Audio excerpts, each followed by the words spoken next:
Terima kasih pemirsa masih bersama kami di Halo Indonesia. Nisa warga Dipura menjadi salah seorang penerima anugerah bergengsi FAO Heroes atau pahlawan pangan dari Badan PBB Urusan Pangan Dunia atau FAO. Pada 16 Oktober 2024 di Roma, Italia, Nisa adalah satu dari 26 tokoh dunia yang dinilai berhasil membantu mewujudkan akses dan ketersediaan pangan yang beragam, bergizi, terjangkau, dan aman.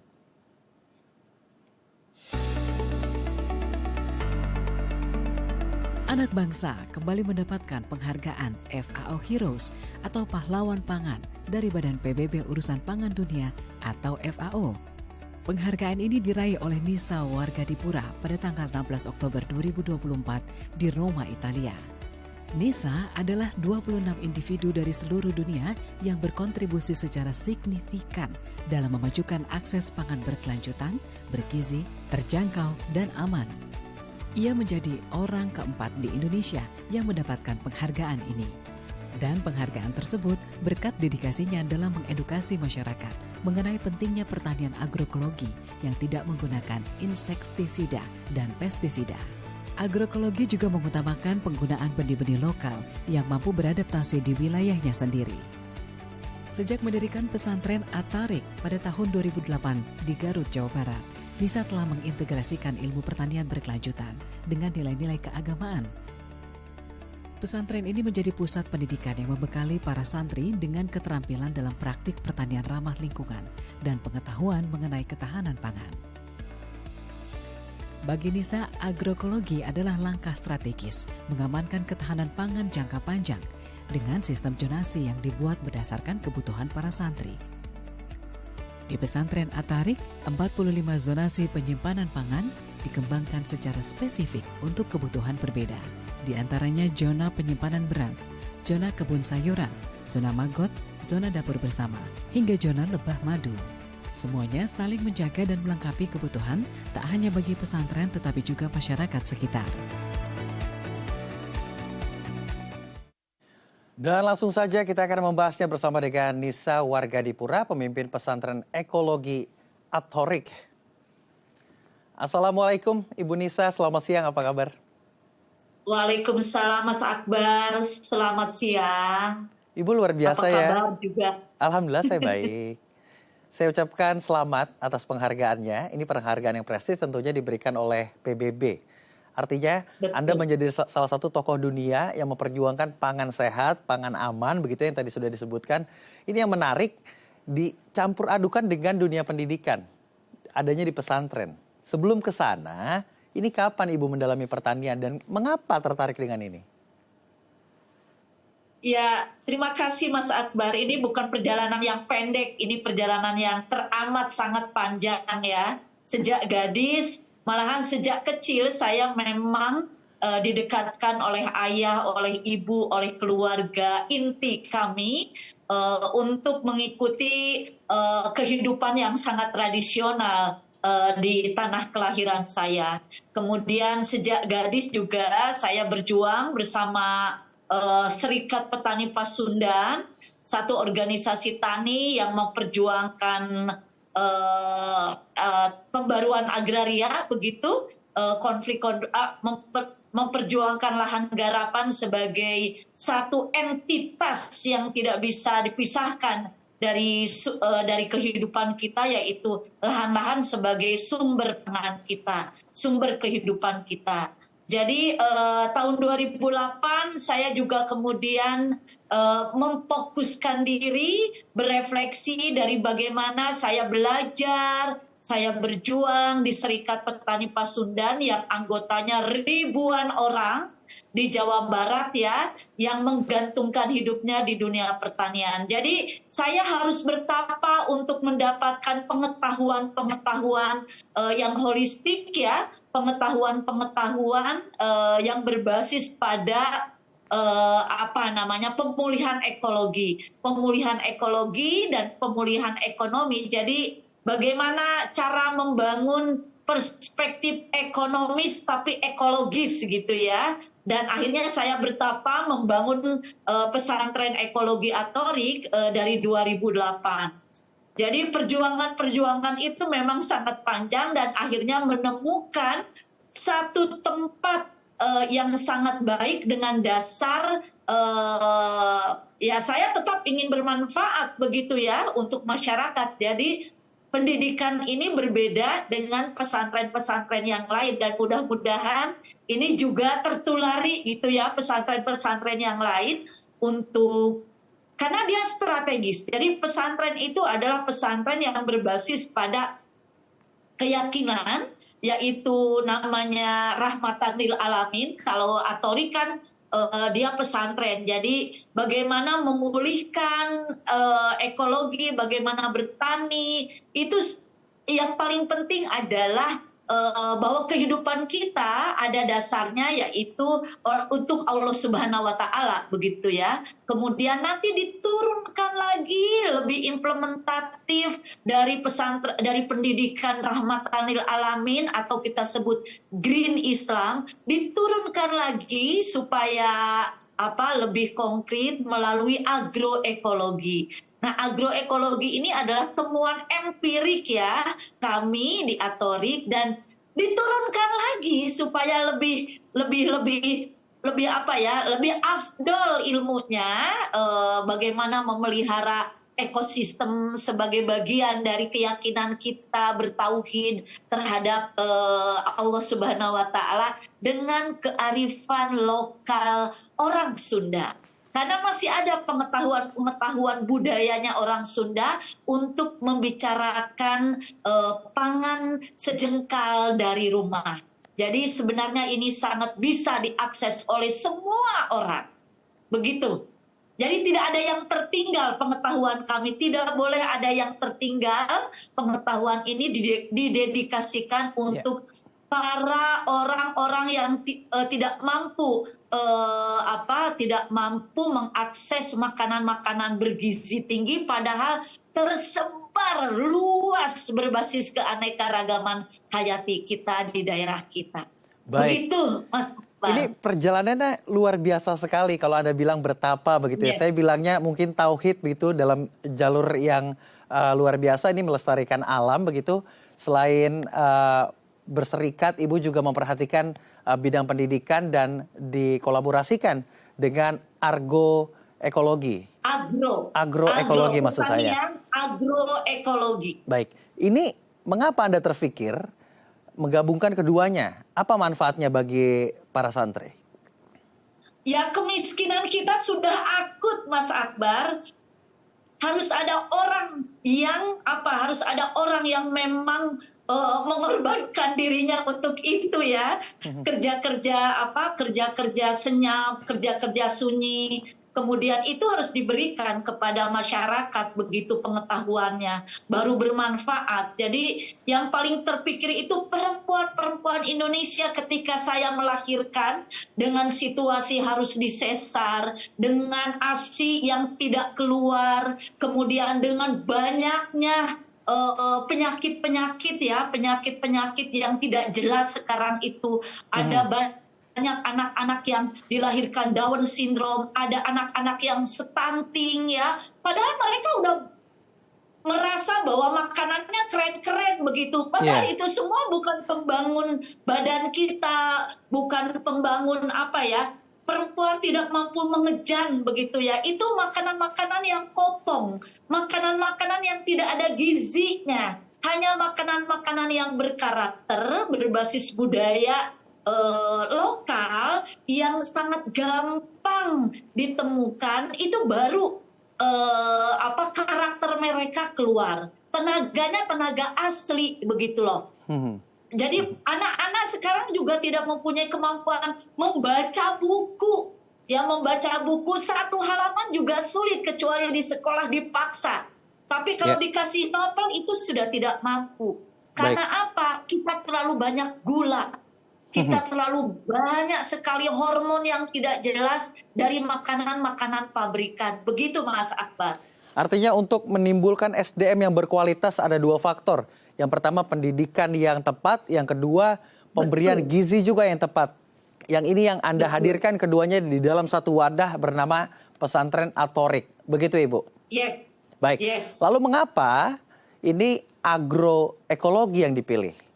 Apa kelebihannya?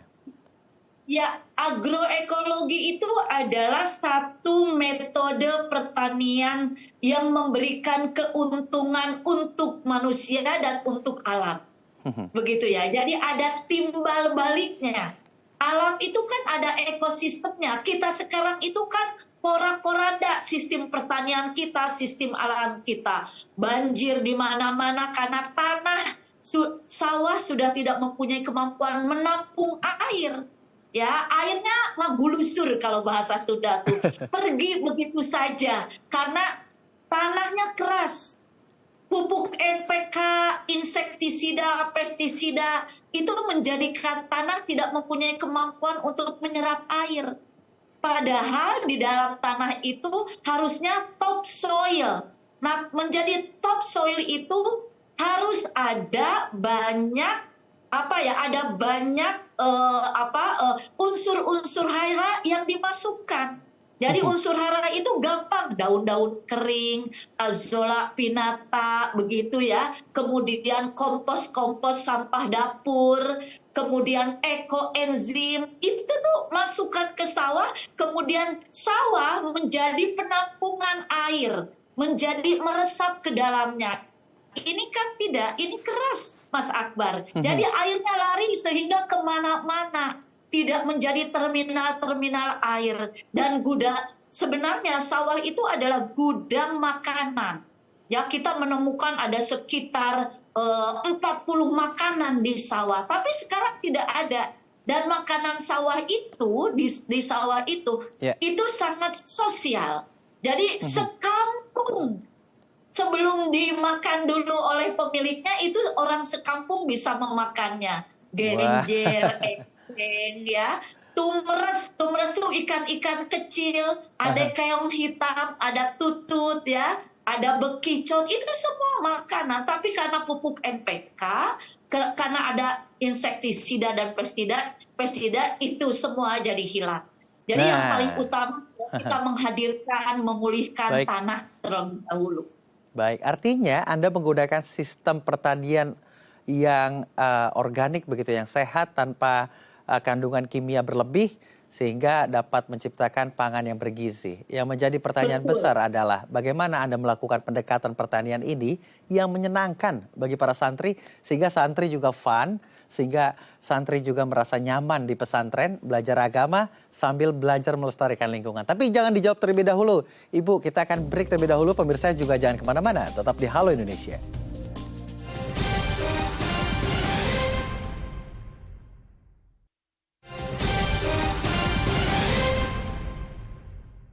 Terima kasih pemirsa masih bersama kami di Halo Indonesia. Kita melanjutkan diskusi bersama dengan Nisa, warga Dipura, pemimpin pesantren ekologi Atorik yang juga mendapat penghargaan dari PBB terkait menciptakan pangan yang aman bagi para santri yang ada di wadahnya.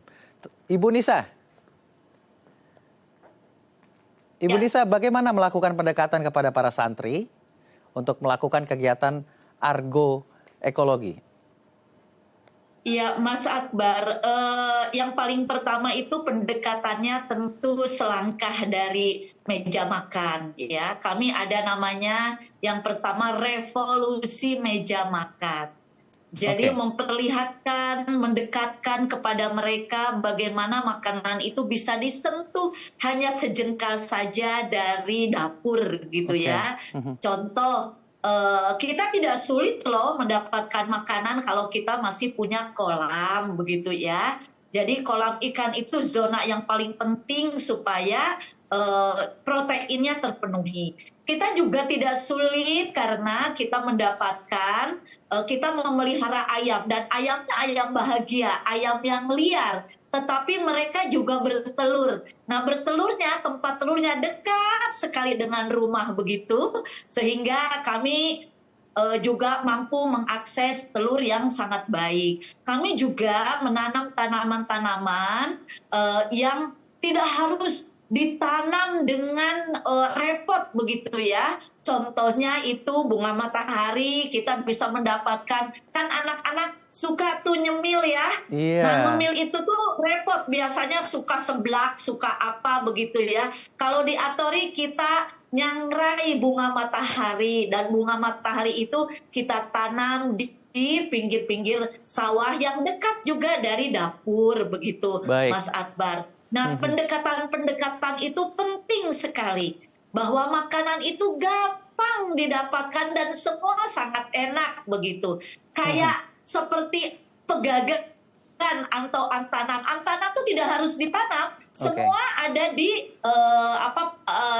galengan tuh apa ya, itu bisa diambil kemudian dijadikan Baik. bakwan. Dan gampang sekali pendekatannya. Luar biasa, artinya nilai-nilai itu yang membuat para santri senang, nyaman melakukan aktivitas selain belajar agama, belajar juga berkebun. Nah, Ibu, ini saya penasaran, pihak PBB FAO Heroes ini bagaimana menghubungi Ibu sehingga Ibu mendapatkan sebuah penghargaan?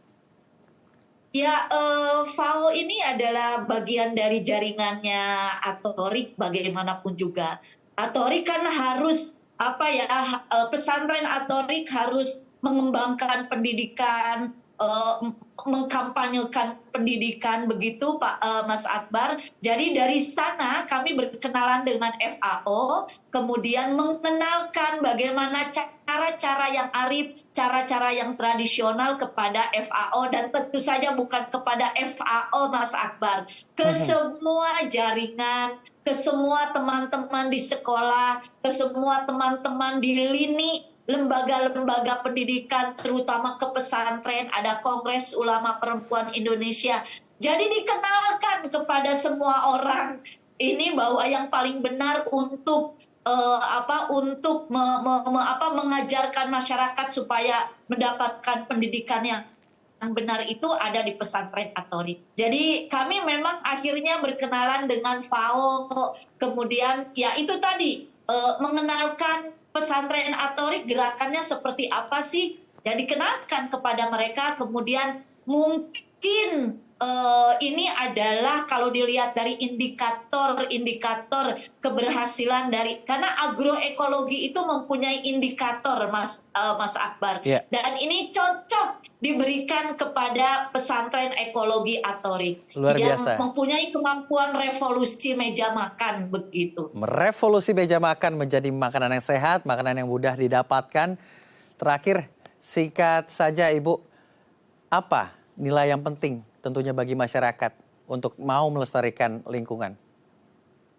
Ya, yang pertama adalah ini diberikan pesantren ekologi Atorik memang diberikan untuk gerakan pertanian perempuan ya, pemimpin-pemimpin perempuan, karena juga kepada anak-anak milenial bahwa bertani itu asyik banget gitu dan mendapatkan banyak sekali pengetahuan. Jadi jangan ragu. Bertani itu keren sekali, apalagi membangun pemulihan ekologi. Asyik, kita memang mendapatkan makanan yang berlimpah, tidak rumit. Harus memikirkan besok mau makan apa. Padahal beras di tempat kami itu karbohidrat juga tidak menggantungkan diri pada beras, tetapi kami juga memberikan pelajaran bahwa karbohidrat itu banyak sekali. Ada umbi-umbian, ada buah-buahan buah-buahan seperti pisang itu mudahnya bisa dijadikan karbohidrat. Semakin sehat makanan kita, semakin segar, semakin berkarakter, dan literasi kita juga menjadi semakin kuat. Baik, bangsa Nisa, kita juga akhirnya menjadi kuat. Baik, Nisa warga Dipura, pemimpin pesantren Atorik menciptakan ekologi yang baik, memadu padankan antara pendidikan agama dan juga pelestarian lingkungan. Sangat menginspirasi Ibu Nisa. Terima kasih telah berbagi bersama kami di Halo Indonesia. Usai jeda, pemirsa, saya akan mengajak Anda melihat kebun pangan sehat yang dikelola oleh ibu rumah tangga. Informasinya selengkapnya hanya di Halo Indonesia.